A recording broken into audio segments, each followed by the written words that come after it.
अभी सुन रहे हैं जिरोल से युवा स्टार म्यूजिक मैथिली। आ गया भोजपुरी दीवाना आर K Raju Deewana. Presented by Shruti films Maithili.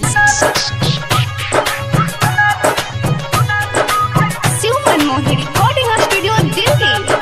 DJ Vikas Matiyar Kala Sitamarhi.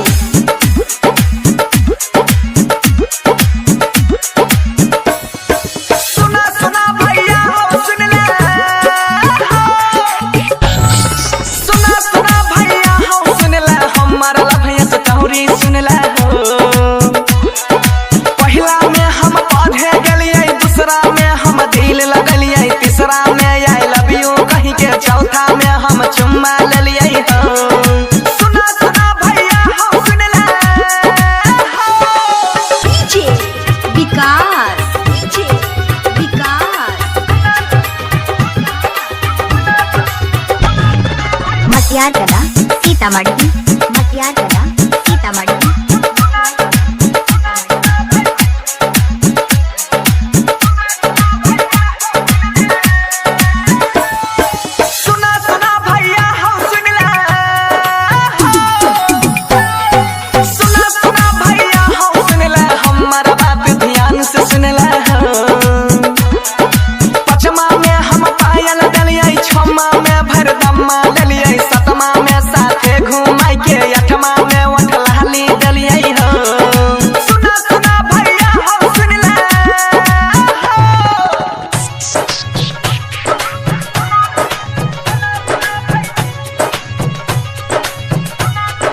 DJ Vikas Matiyar कला सुने सुने सोनुआ रे सुन ले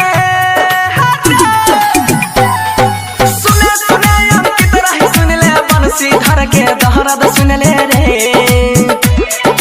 नम्मा में नो एंट्री भेलै 10मा में दिल तोड़ देलकै 11मा में हमारा छौरी 12मा में बर्बादी कैलकै रे।